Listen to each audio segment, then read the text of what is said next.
As a young girl, the subway can be an intimidating place. Perverts, stalkers, and general creeps all in one enclosed proximity. Grab a blanket, turn off your lights, and let's hear the testimony from these 3 young girls.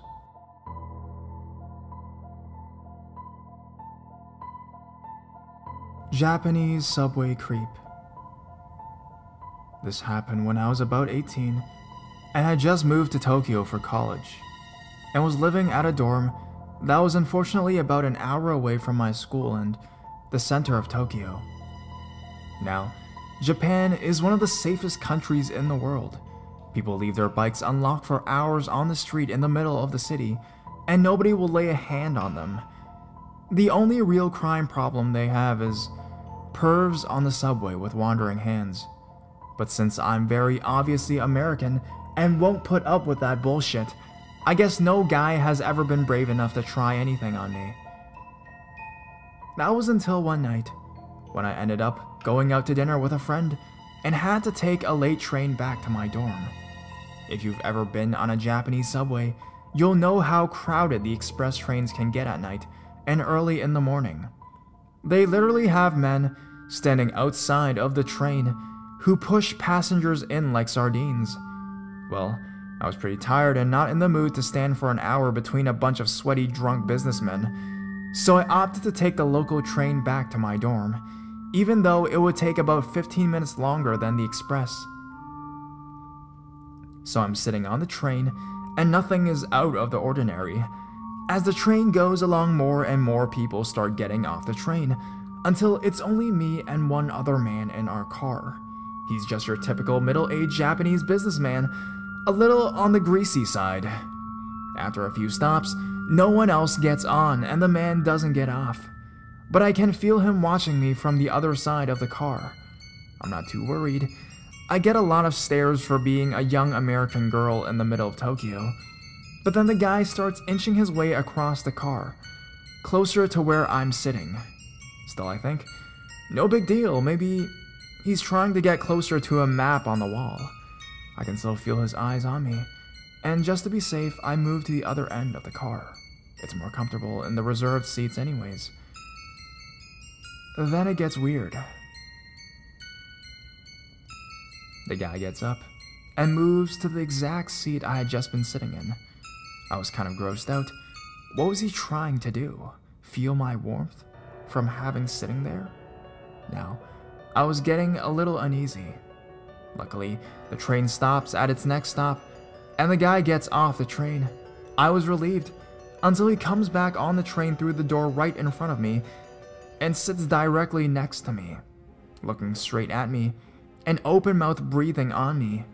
I didn't make eye contact, and just kind of sat frozen for a few seconds, until I realized what was going on.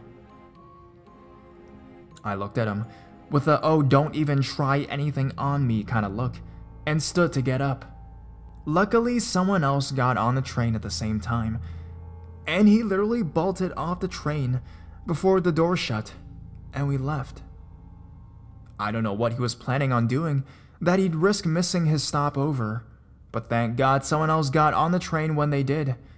Needless to say, I put up with standing for an hour and take the express train now.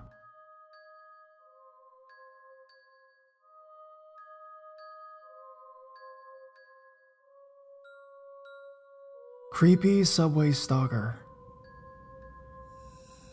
I know my story isn't nearly as creepy as the other ones on here, but it is one of the scariest things that's ever happened to me. So I thought I'd post it here. I'm a female, and I was 14 at the time. I'm from a big city in Germany, and that afternoon, I wanted to buy a birthday present for a friend. I planned on taking the subway downtown, where all the shops were. Even though my home city is big, it is considered very safe, so I never felt unsafe going to friends' houses or downtown by myself. While I was waiting on the platform, a guy slowly walked past me and stopped just a few meters away from me. I remember that he must have been in his late teens or early 20s, and that he had glasses on. While I looked around the platform, bored, since the subway wouldn't arrive for another 3 minutes, I noticed that the guy was directly looking at me. Being a rather shy girl back then, I quickly looked away. After a few seconds, I wanted to check if he was still looking, and I took a quick glance. And surely enough, the guy was still staring.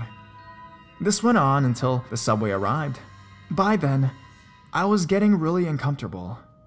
Luckily, there had been a few other people on the platform, so I still felt kind of safe. I got on and succeeded to snatch one of the few empty seats left, since it was close to Christmas and the subway was packed with people. I couldn't see the guy from my seat, and I slowly calmed down. A couple minutes later, I got off at my stop and took the escalator up to the street. While standing on the escalator, I turned around and my heart sank. The creepy guy from the platform was standing a few meters behind me on the same escalator, and he was still staring at me. I tried to calm myself down by thinking that this station was a popular meeting spot, and a lot of people who wanted to go shopping got off here. And since it was close to Christmas, he was probably just some random shopper. When I arrived on the street, I turned right. I walked down the street and turned right again at the next corner. When I turned the corner, I quickly looked down the street I was coming from, and the guy was walking in my direction. I felt really uncomfortable, so I entered a bookshop and waited behind a bookshelf for the guy to walk to wherever he was heading to. After a few minutes, I got out of the shop, and that was the moment I started to panic. The guy was standing just a few meters away from the store, waiting. I should have ran back into the store and called my parents to pick me up. Instead, stupid 14-year-old me hoped that there was a logical explanation for this guy's behavior, and that he just might be waiting for someone else. So I got out of the store and walked in the opposite direction of where the guy was. I walked faster, hoping that if he was following me, I would lose him among all the other shoppers. But when I turned right at the next corner, I was walking around the block. I looked back down the street again. He was still just a few meters behind me. While I walked even faster, I felt like I was about to cry, but I knew I had to keep calm. So I turned right again, and when I looked back, I could still see him behind me. And this was the moment. This was the moment I was positive that he was indeed following me. What other reason would he have to walk around a block without entering any of the stores? While I tried to think about a way to escape, I suddenly saw my chance. The streetlight on the crossing just a few meters in front of me turned red, and I started running as fast as I could. I managed to make it just barely to the other side before the lane was packed with traffic. I looked back. The guy didn't make it across the street and was standing on the other side, waiting for the light to turn green again, and still, he was still staring at me. But by this time, with a creepy, wide grin. At that moment, I felt so scared, as I had never felt before in my entire life, and I started running again, this time into a big department store just a few meters away from me. I knew that that department store had another entrance at the back, facing another street. On that street, there was usually a line of cabs waiting to pick up shoppers. I sprinted through the store and out the other entrance. To my greatest relief, there was the usual line of cabs. I practically jumped into the first cab. In tears, I told the cab driver my home address, and then shouted, "Quick, quick, quick!" while frantically looking back to the door, expecting the guy to come out at any second. Fortunately, I didn't see him. I'm still thankful to that cab driver, because he instantly started driving and only asked me what happened and if I was alright when we were a few blocks away. In tears and completely shaken, I told him about the guy that was following me and how scared I was. And when we arrived at my parents' house, he refused to charge me and waited until I was safely inside. To this day, I am still grateful to that cab driver. I don't know if that guy who was following me was just playing a very cruel prank on me and just wanted to scare me, or if he had something way more sinister in mind. But anyways, creepy subway stalker guy, let's never meet again.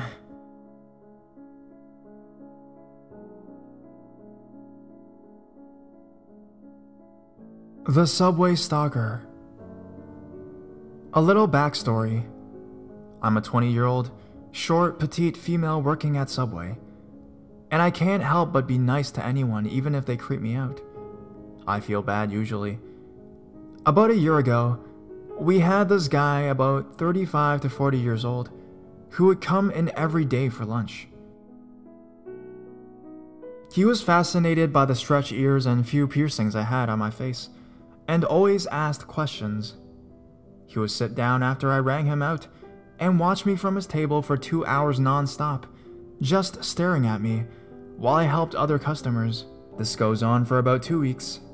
Every day, he would ask for my number, saying he had plugs and tunnels he wants to give me and see me wearing them in my ears, and I always politely declined. One day, I'm alone in the store because my manager had to run to the bank. We were really slow that day, so I was just in the back room messing around on my phone. I heard the door chime, looked up, and yet no one was there. Then I saw the man walk past the front of the store really quickly, like he was in a hurry. The store phone rings.